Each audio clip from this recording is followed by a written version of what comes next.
Olá pessoal, estamos de volta, mais informações, eu sou Fagundes, Canal Brasil Notícias, 19 de novembro de 2022, quer fazer parte do grupo do Telegram do Canal Brasil Notícias? Então, na descrição, lá no finalzinho, link de convite, beleza? Final do dia a gente posta todas as nossas matérias lá, caso você perdeu alguma coisa por aqui. Bom, gente, vamos aqui para a nossa matéria, né? Nós vamos falar sobre o furo do teto e a falsa ideia de que vai ajudar. Gente, cara, olha, é incrível, né? Para você ver, tudo que o PT faz, não muda. A maquiagem é de que vai fazer bem ao povo. Mas a realidade por trás da maquiagem não é boa. E a gente vai mostrar isso para você já já. Mas antes, vamos aqui aos comentários rapidinho. Ver o que o pessoal está conversando por aqui nos nossos bastidores. Alex Rocha comentou aqui: somos manés porque o sistema nos obriga a acreditar e aceitar que as eleições foram limpas. Realmente, meu irmão. Agora o povo está se insurgindo, né? Parece que esse negócio de sermos o mesmo mané não está colando mais não.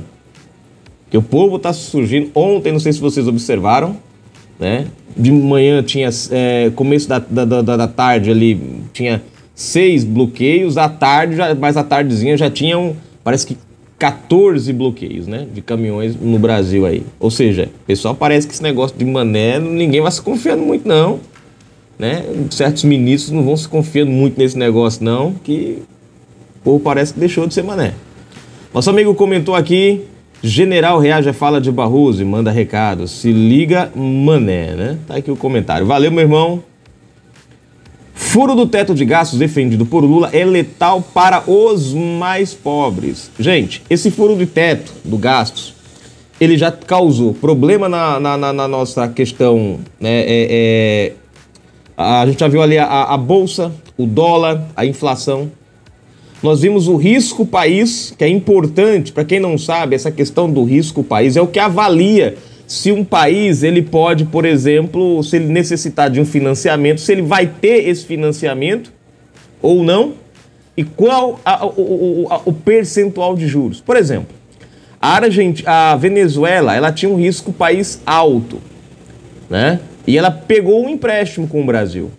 Na época, o PT fez uma gambiarra com o BNDES para aprovar esse empréstimo, que inclusive depois foi questionado. Como é que um país com risco alto, como era a Venezuela no momento, né? Ou seja, conseguiu, acima e muito acima do percentual padrão, conseguiu o empréstimo no Brasil. Resultado dessa questão: hoje nós pagamos prestem atenção, R$1 bilhão todos os anos em uma outra dívida em que nós fomos fiadores da Venezuela. Então veja, a Venezuela não podia pagar a conta, mas pegou dinheiro com a gente. E essa conta não foi paga para nós. E ainda por cima fomos fiadores deles em uma outra conta. Além de não recebermos o nosso, ainda bancamos uma outra conta que eles fizeram, porque nós ficamos com fiadores. Então, risco país nosso aumentou. A nossa inflação, o dólar começou a aumentar novamente. Vocês estão vendo? Então veja que a PEC da picanha está saindo cara. E vai sair mais cara. Se você não é inscrito no canal, se inscreve agora mesmo, ativa o sininho das notificações, marque a opção receber todos os vídeos. Comenta, compartilha, deixa o seu like. Na descrição do vídeo vocês vão encontrar chave Pix e conta bancária. Peço a vocês aí do outro lado que gostam do nosso canal, sejam patrocinadores do Canal Brasil Notícias, para que a gente possa continuar por aqui, trazendo sempre mais informações, tá? Gente, nossas lives todos os sábados às 21 horas. A nossa live, você já sabe, 100% de interatividade. Todo mundo que tem vontade de participar das lives, participa com a gente aqui, porque você do outro lado é quem faz a pauta da nossa conversa. E no final da descrição tem os links dos nossos canais, mais o link de convite do Telegram, do grupo, beleza? Vamos lá, gente, presta atenção. Recessão global, inflação e juros altos são somente alguns dos entraves que prometem assolar a economia mundial em 2023. Na contramão do movimento, a equipe do presidente eleito Luiz Inácio Lula da Silva ignoram sinais adversos e defendem um rombo nas contas públicas, Cenário que tende a atrapalhar a vida dos mais pobres. Então veja só, lembrem-se disso aqui, ó. Até agora, o Brasil ele vinha servindo como farol para os outros países. Vocês viram aí, a revista Time mesmo chegou a falar isso, que países estavam começando a olhar para o Brasil e copiar o modo econômico do Brasil para poder saírem das recessões. Nós temos Estados Unidos se espelhando no Brasil, nós temos a Inglaterra, né, que começou também a se espelhar no Brasil depois que a inflação deles pipocou para os 2 dígitos. Países ricos, cara. Europa. Começaram a olhar para o Brasil para poder se espelharem na economia criada pelo Paulo Guedes. O FMI foi claro, o Brasil era um dos únicos países que não estava em risco de entrar em recessão global. Cara, tá para qualquer uma pessoa ler isso daí. É fácil você encontrar esse relatório na internet do FMI, parabenizando o Brasil por isso. A Europa está à beira de uma recessão econômica. Bom, por isso que eu disse, gravem isso. Porque Lula só ganhou as eleições e a questão nós estamos entrando em curva. Juros estavam em queda, inflação estava em queda, dólar estava em queda, nossa moeda começava a aumentar. Para vocês terem uma ideia, depois do dólar, o real era a segunda ou era a terceira moeda que mais se valorizava no mundo. Você pode pesquisar isso que eu estou falando, ou você pode ficar agarrado à Globo aí e continuar acreditando na mentira. É uma escolha sua. Aí vem essa PEC da picanha. O temor apresentado nos últimos dias por economistas e analistas financeiros envolve a PEC, proposta de emenda à Constituição, apresentada pela equipe de transição, que prevê um gasto de 175 bilhões fora do orçamento, fruto de uma despesa permanente para o pagamento de benefícios sociais fora do teto de gastos. Quer dizer, Bolsonaro conseguiu fazer tudo isso sem precisar estourar o teto. Prestem atenção, Bolsonaro conseguiu fazer tudo isso sem esse estouro no teto. O PT não assumiu ainda e já quer abrir um buraco no teto. Carlos Eduardo de Freitas, ex-diretor do BC, Banco Central e consultor econômico independente, explica que o principal problema atrelado ao aumento dos gastos envolve a possibilidade de os envolves de estagnação. Explica que o principal problema atrelado ao aumento dos gastos envolve a possibilidade de estagnação do PIB, Produto Interno Bruto, o que ele classifica como a origem da miséria e classifica os auxílios financeiros como apenas um remédio para atenuar a pobreza. Não resolve, só aquele remédio que dá uma tratazinha, né? Aquela coisinha, né? Faz uma gambiarrazinha por um tempo, igual a reforma da Dilma, né? Que pareceu boa, mas no fim das contas foi uma lasqueira só, gente. As soluções para os problemas de fome residem no crescimento econômico. Os investimentos e a criação de oportunidades de emprego são a cura da doença, o que exige um equilíbrio fiscal, afirma Freitas, ao citar que está surpreso com a largada para o terceiro mandato de Lula. Para Raquel de Sá, chefe de economia da Rico, as sinalizações fazem com que os investidores visualizem maiores riscos de financiar o Brasil. Esse aumento de percepção de risco se traduz na desvalorização de ativos brasileiros, como títulos do governo e de empresas, ações e a nossa própria moeda, afirma. Ou seja, aquilo que eu falei para vocês. Os caras estão começando a falar, cara, vamos picar a mula daqui, Lula tá de volta. Vocês viram que foi no governo PT, nego, deu rolo, nego quebrou, faliu. As percepções citadas são a origem de mais inflação e podem aumentar ainda mais a taxa básica de juros da economia, atualmente em 13,75% ao ano. Na última reunião, a optar pela manutenção da Selic no maior patamar desde o início de 2017, o BC, Banco Central, garantiu que se manterá vigilante contra o aumento dos preços. O comitê enfatiza que os passos futuros da política monetária poderão ser ajustados e não hesitará em retomar o ciclo de ajuste caso o processo de desinflação não transcorra como esperado, destaca a ata do Copom, Comitê de Política Monetária. Ninguém, cara, tá favorecendo a Lula, não tem ninguém a não ser os comparsas do Lula, porque os caras ganham dinheiro em real aqui, mandam para conta no exterior no valor atual, amanhã pode desvalorizar o real, porque já tá em dólar mesmo, lá, já tá lá em dólar, não vai desvalorizar mais nada. Agora o brasileiro é que se lasca até a tampa. Crítica de apoiadores. Diante do cenário assustador, os economistas Armínio Fraga, Edmar Baixa e Pedro Malan, que apoiaram a candidatura de Lula, se manifestaram contra as recentes sinalizações da equipe de transição. Faz o L agora, cambada! No alerta, os pais do Plano Real rebatem críticas do petista ao teto de gastos e ao mercado financeiro. Para eles, a falta de responsabilidade com as contas públicas afeta principalmente os mais pobres. É engraçado, né? Bolsonaro, que respeitava o teto de gasto, vocês meteram a peia nele, né? Parabéns para vocês, gente.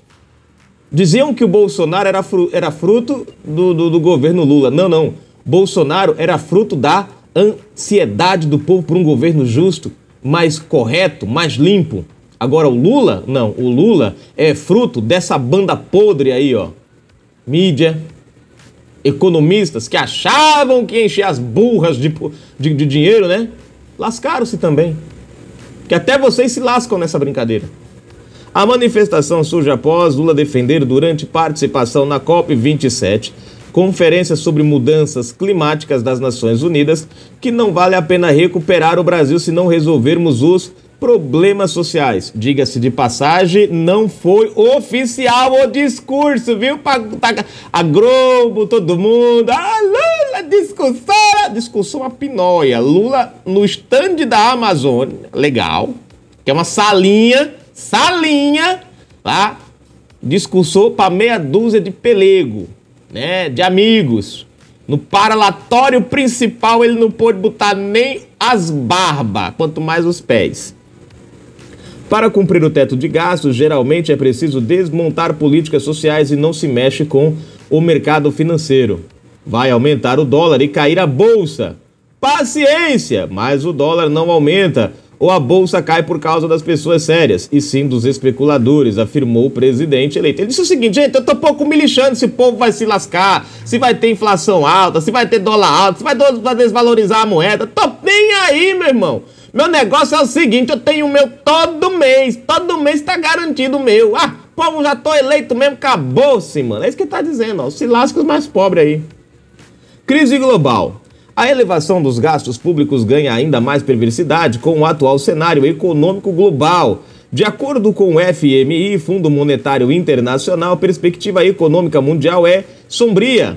Diante do ambiente marcado pelo aperto da política monetária para conter a inflação, o fraco impulso de crescimento chinês e a guerra na Ucrânia, olha só, Cadê? E a guerra na Ucrânia, né? Aqui, deixa eu ver. Diante do ambiente marcado... deixa eu ler aqui de novo, gente, que eu pulei um negócio aqui. A elevação dos gastos públicos... Deixa eu ver aqui. A elevação dos gastos públicos ganha ainda mais perversidade com o atual cenário econômico global.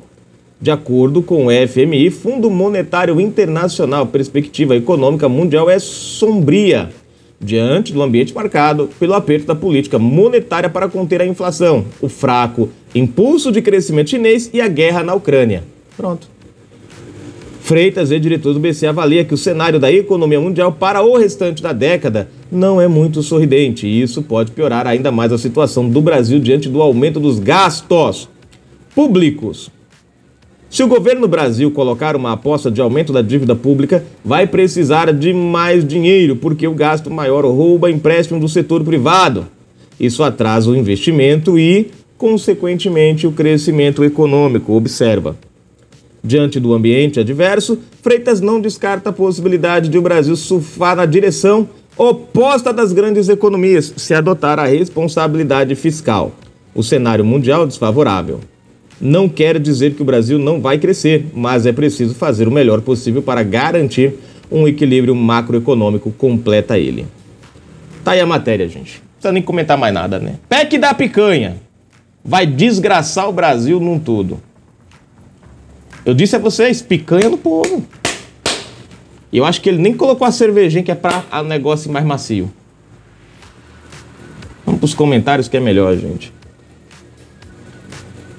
Jailson Tavares, já vi que aqui no Nordeste estão escondendo tudo, não dá para alertar algum bolsonarista, por aqui não parece outro país ou tribo, querendo destruir toda a esquerda de cima para baixo. Não, o Nordeste é o mais afetado. É engraçado que colocaram a culpa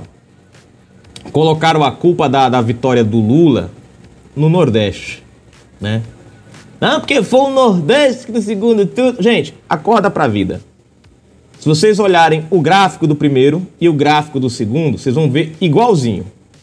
A única coisa diferente entre o primeiro e o segundo foi a ordem da chegada dos resultados. No primeiro, o Sul e o Sudeste chegou primeiro. Por último, chegou o Nordeste. E começou do mesmo... E o gráfico... Na segunda vez, chegou primeiro o Nordeste e depois o Sul e o Sudeste. O gráfico foi o mesmo. Não é estranho? Era para ser o inverso, era para começar de outro jeito. Mas não. Deixa pra lá. Aí botaram a culpa no segundo turno, que foi o Nordeste. E tem nego no Nordeste dizendo, sabendo... Gente, você pega cidades aqui no Nordeste que deu 70% Bolsonaro. É estranho. Aí vamos lá. Urgente aumentam de 6 para 14 e nesta sexta 18 bloqueios em estradas pelo Brasil. Vamos lá, marcar o comentário. Gabriela Nascimento Lopes, essa gente boicota nosso país, só querem o mal. Ela comentou aqui no vídeo. Jornalista da Globo durante Bom Dia DF lamenta não haver morte pela Covid-19 naquele dia. Pois é, isso é uma verdade. Você vê como é que é o nosso Brasil, né? O cara lamentou o fato de não ter havido mortes, né, nos últimos números da Covid. Alessandro Fabrício, Globo News irá culpar o presidente Bolsonaro pelo incêndio, alegando mudanças climáticas causadas por Ricardo Salles. Bom, é bem capaz, viu? Urgente, parte do estúdio do Projac é destruído por incêndio. Tá aí, gente. Daqui a pouco, mais informações. Fui!